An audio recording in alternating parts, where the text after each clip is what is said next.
Coming up on tonight's broadcast, a look at student sexual health, Romney wins Nevada, and the Queen celebrates a milestone. All that and more right here on the Beaver News.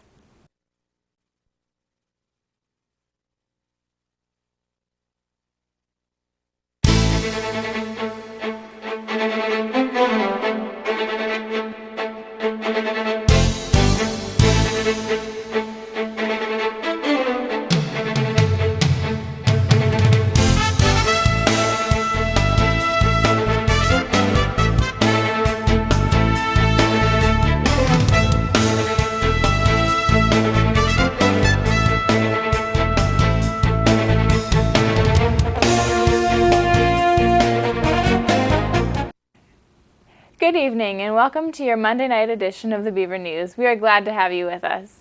I'm Kim Stowell. And I'm Courtney Cossatte.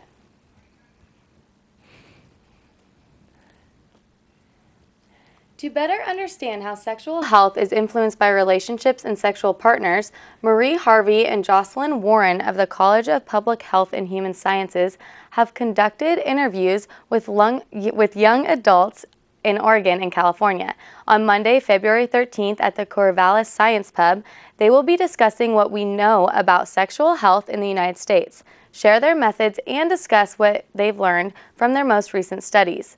According to the Oregon State University, Warren is a postdoctoral researcher whose interests include reproductive health, public health interventions, and disease prevention among young adults. For more than 25 years, Harvey has focused her research on the prevention of unintended pregnancies and sexually transmitted infections among high-risk women, men, and couples, and the influence of relationship and contextual factors on productive behaviors and sexual risk-taking. This event will start at 6 p.m. at the Corvallis Science Pub, located at 341 Southwest 2nd Street, and is free of cost to the public. Heartland Humane Society hosted their 9th annual Wine and Whiskers fundraiser for the city of Corvallis. The event was themed after Red Carpet, and Hollywood hosted hundreds of donors and benefactors. People began showing up to the event around 5 p.m. and were still in line at 6:30 p.m. Amanda Antel from the Daily Barometer is reporting that the event generated more than $70,000 last year and is expected to exceed that amount this year. The event was a silent auction and dinner with a live auction following. There were 3 rooms for the silent auction items, and the most expensive items were sold during the live auction. If you're interested in giving donations or finding out more information, visit the Cat's Meow thrift shop. Former Corvallis High graduate Haley Lauren, now 26 years old, will perform her symphonic debut on Friday, March 9th here in her very own town of Corvallis at LaSalle's Stewart Center. This special one-night-only performance will feature Lauren and her band uniting with the Corvallis OSU Symphony Orchestra, which will be conducted by Rob Birdwell. Lauren's new release, Heart First, is now available in Japan. This highly anticipated CD, released on December 14, 2011 through JVC Victor Entertainment, is available in stores and online through iTunes Japan, HMV.com, and Amazon.com.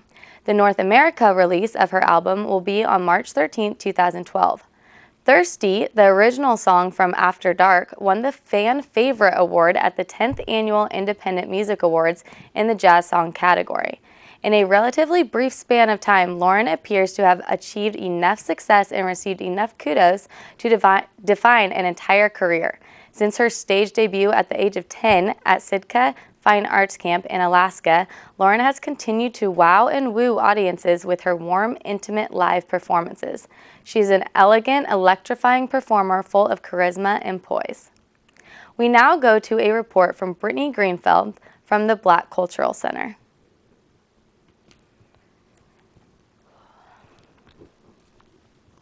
Hi, I'm Tyler Dahlgren with KBVR News. We're at the Lonnie B. Harris Black Cultural Center here on campus, checking out the Being Black in America event. I'm with Johanna Abraham of the Black Cultural Center. She's the activities coordinator. Could you sum up what the Black Cultural Center is and what it represents here on campus? The Black Cultural Center is one of the many centers that we have around campus in the unit of diversity development, which is the unit of ISS. So basically, we are here to serve the Black community, and we welcome any other community. We're here to provide a safe environment, a study center, and to give resources to any student that comes in. Nice, nice. And I heard you have a monthly theme that you're doing this year. In today's world, can you elaborate on that? Yes. So me and my co-coordinator Kylie, we chose to have the theme focusing in today's world. So meaning 2011, 2012, maybe even a couple years past. But we want to focus on what's going on now. I really feel that it's important for everybody to experience somebody else's culture. Everybody. I should experience your culture. You should experience my culture. Because if you think about it, everybody grew up in a different spot. We all were raised differently. So we all have different points of view. So it's good to go to different centers, go to different communities, step out of your comfort zone a little bit, and to experience new things. It just broadens our horizons, and it gives us a different way of thinking in somebody else's shoes. So the mission of the Black Cultural Center is really to cater to the whole community. We want to make sure that it's welcoming for everybody. Anybody of any ethnic background can come here and relax. You know, we have chairs, we have tables, places for people to study. We have a library over there. People come in, they read books. We have a kitchen. You know, it's supposed to be hospitable to everybody. It's a cultural center. So, I mean, we do have a focus with African Americans. And that's to give our community a safe place to be able to just really hang out and get to know each other. This is Tyler Dahlgren wrapping up our cultural coverage. Back to you in the studio. Thanks, Tyler. The Council on Academic Counseling held a symposium last Thursday to discuss academic counseling. Formed in 2009, the CAC brought together OSU's academic counseling offices to help them learn from each other and support the college students nationally. Janet Nishihara, co-chair of the CAC, said the event focused on the importance of counseling the student body and, quote, put us in context historically, end quote. The event opened with an introduction followed by a presentation from Dr. Hunter Boylan, the director of National Center for Developmental Education, who is also a professor at Appalachian State University in North Carolina that is well known for his presence in developmental education. Kaja Kosober of the Daily Barometer is reporting that Boylan called upon the counselors to provide the students the support they need to reach their life goals. CAC is hoping that the outcome of the event will be an increase in rewarding relationships between students and their colleges.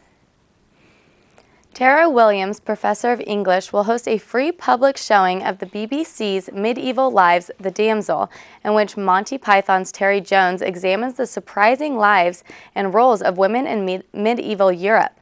This event is sponsored by the Women's Citizen Project and will take place on Tuesday, February 7th at 6 p.m. in Owen Hall, room 101. One student has had his interest in science take his education to a whole new level. Sam Bartlett, a senior studying chemistry with an advanced chemistry option, is now the lead author of a university research project. Bartlett has been working in the lab of Chris Budry, an assistant professor of organic chemistry, for the last 2 years. Bartlett is grateful for the opportunity he has been given, stating, quote, without the mentorship of Professor Budry, none of this would have happened, end quote. Michael Mendez of the Daily Barometer is reporting that it all began with Bartlett working on a synthetic chemistry project for a graduate student. After seeing his success, Budry decided to give Bartlett his own project in which he was to investigate a novel process for creating compounds called beta-diketones from a precursor product in an organic chemical that can be easily filtered out after the reaction. His discovery was rare. More than 95% of the precursor molecules were converted in the reaction. Bartlett is currently applying to graduate school where the publication of a research paper looks hopeful. We are heading into our first short break, but don't go anywhere because when we come back, we will have a sports update and a look at your local forecast. Stay tuned. Welcome back to the Beaver News right here on KBVR. Oregon State's premier female a cappella group, Divine, attended the International Championship of Collegiate A Cappella, or ICCA, quarterfinals last Saturday at the Holt Center in Eugene, Oregon. This group of 15 Oregon State female students took second place in the whole competition, with BYU taking first. The top two groups who placed get to attend the semifinals in Los Angeles this coming March, which means our very own ensemble of singers will be attending this prestige competition come spring break. Not only did Divine represent Oregon State incredibly, but the choreographer for both Outspoken and Divine, Chris Trask, was awarded the best choreographer of the whole competition. Additionally, senior female vocalist Jordan Hess was awarded Outstanding Soloist for the whole competition, in which she sang Not Ready to Make Nice by the Dixie Chicks. Congratulations, Jordan.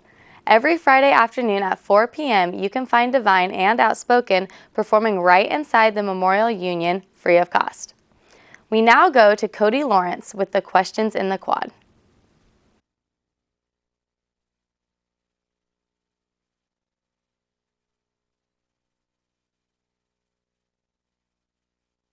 Students, how do you best prepare for midterm exams? We're here with Eric in the quad. Eric, how do you best prepare for upcoming midterm exams? Drinking lots of Red Bull, studying in the library for hours on end, taking frequent breaks, and most importantly, taking naps occasionally. Sounds like pretty solid advice. How many Red Bulls do you think you consume, like, on average a day, on a study day? Oh, on average, just one. Oh, just one. Yeah. Yeah, don't want to get the blood pressure too high. Probably best for the health. Thank you for your time. We're here with Kayla. Kayla, how do you best prepare for midterm exams? What's your secret? My secret is studying a lot and sacrificing sleep. Oh, sacrificing sleep. So do you get like 4 hours a night? Are you pretty intense? I'm pretty intense when I need to be. You heard it first. Sacrifice sleep. That's the secret. We're here with Jeremy in the quad. Jeremy, how do you best prepare for your upcoming midterm exams? I typically lock myself away in a cave and just study on end until usually 2-3 days before. Yeah? Just hide away from all your friends, that kind of stuff. No distractions. Yeah, it works best for me that way, definitely. That's pretty intense. Lock yourself away in a padded room. Very quiet. Very, very, very productive. I'm here in the quad with Aaron. Aaron, how do you best study for midterm exams? Well, I've spent many times here at the library, actually, and I've studied by helping other students by lecturing and tutoring them. Really? Mm-hmm.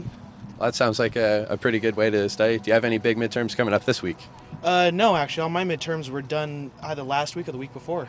You might be the last lucky guy on campus. Thank you for your time, Aaron. Yep. We're here with Kyle in the quad. Kyle, how do you best prepare for your midterm exams? I try to get a lot of sleep, try to study ahead of time, and try to put down that beer for a night or two. That sounds like a pretty solid strategy. Do you have any midterms coming up this week? No, I do not. I recently graduated. I'm jealous. You know, how is it hard to graduate here? Because I hear there's like a 5-year plan.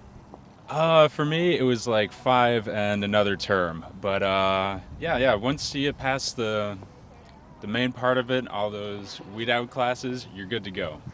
There is hope for the undergrads yet. Thank you for your time, sir. Thank you, Cody. An Oregon State University researcher who has spent a significant amount of time recently exploring life in volcanic rocks has been selected as a participating scientist for the new Mars expedition. Martin Fisk was chosen along with 28 other researchers to join together with other science team members and engineers to investigate whether an area of Mars has ever been conducive to harboring life, but is not designated for detecting life, according to NASA officials. The university's website is reporting that Fisk is a professor in the College of Earth, Ocean, and Atmospheric Sciences at Oregon State.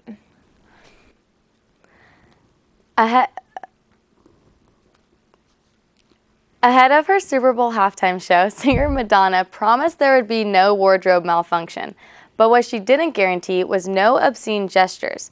Rapper MIA provided a middle finger salute to network cameras Sunday night during the 12-minute extravaganza.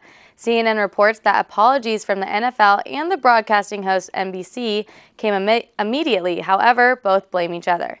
Brian McCarty, the league's vice president of communications, says that there was failure in NBC's delay system, adding that the obscene gesture in the performance was completely inappropriate. Very disappointing, and they apologized to their fans. NBC retaliated with the statement, quote, "The NFL hired the talent and produced the halftime show. Our system was late to obscure the inappropriate gesture, and we apologize to our viewers." The episode was reminiscent of the infamous wardrobe malfunction involving Janet Jackson in the 2004 Super Bowl halftime show, in which prompted the Federal Communications Commission to fine broadcaster CBS $550,000. Since then, the NFL has maintained tight control over the show's production. This year's halftime show generated 8,000 tweets per second. As if the cruise ship industry hasn't had enough bad press in these last few weeks, CNN is reporting that as of yesterday, almost 500 people on 2 separate Princess cruise ships in Florida have been sickened with the norovirus. The 2 ships are the Ruby Princess and the Crown Princess, both based out of Fort Lauderdale, Florida. The Crown Princess returned from a Caribbean cruise on Saturday with 364 sick passengers and 30 sick crew members out of the 3,100 people on board, and on Sunday morning, 92 passengers and 13 crew members were reported ill from the Ruby Princess. According to the Centers for Disease Control, norovirus causes symptoms including diarrhea, vomiting, and stomach pain.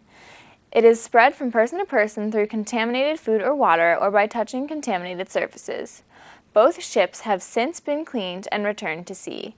We now go to a weather update with Courtney Becker. Good evening, Corvallis. Tonight I have your 5-day forecast. Tonight, expect to see some brisk, clear skies with a low of 30 degrees. On Tuesday, it looks like we have some cloudy skies with a high of 55 and a low of 37 degrees at night. On Wednesday, we're back to some more sunny skies with a high of 57 and a low of 39 degrees. On Thursday, we have even more sunshine with a high of 63 and a low of 36 at night. And finally, on Friday, unfortunately, we're back to some rain with a high of 55 degrees and a low of 43 degrees at night. Back to you in the studio. Thanks, Courtney. With 71% of the Nevada caucus votes counted, Romney held about 48% of the vote, while former House Speaker Newt Gingrich had 23% and Representative Ron Paul had 18%. CNN projected that Romney would win the Nevada Republican presidential race based on results in entrance polling. In his victory speech, Romney again focused on Obama rather than his rivals, saying Nevada has had enough of his kind of help in fixing its home mortgage crisis and that he failed at bringing down unemployment. The only allusion to GOP opponents Romney made was when he told supporters that he was the only one who could fix the economy, unlike other people running for president. But as Gingrich rose to the challenge him in the polls, he was forced to address the other candidates in the race. The caucuses were open only to the state's more than 470,000 registered Republicans. Nevada's 28 delegates will be awarded proportionately based on the statewide vote. Polls leading up to the vote had shown Gingrich trailing far behind Romney. Establishment Republicans fear that the longer this campaign goes on, the more the wrath between Gingrich and Romney will result in a damaged nominee and give Democrats ammunition from Republicans themselves. The deaths of a Washington man and his 2 sons in what is currently believed to be a murder-suicide may cause the disappearance of the children's mother to go unsolved. Josh Powell died yesterday along with his 2 sons, 5-year-old Braden and 7-year-old Charlie, in a fire that police believe was intentionally set in their Washington home. The case of Susan Cox Powell, 28, began 2 years ago when she went missing in West Valley City, Utah, a suburb of Salt Lake City. Josh Powell was never charged for her disappearance, but was met with a bitter custody dispute by his missing wife's parents. His death may cause Cox Powell's relatives to never know her fate. Before the fire was set to his home, Powell sent his attorney an email stating, quote, "I'm sorry, goodbye," end quote. CNN is reporting that the bodies have not been officially identified by a medical examiner, but are believed to be the Powells. It is now time for our final break of the evening, but we will have a look at more of your national and international stories in just a minute. Welcome back to the Beaver News, live on Channel 26. The trial of a University of Virginia lacrosse player who has been accused of fatally beating his ex-girlfriend is expected to begin today.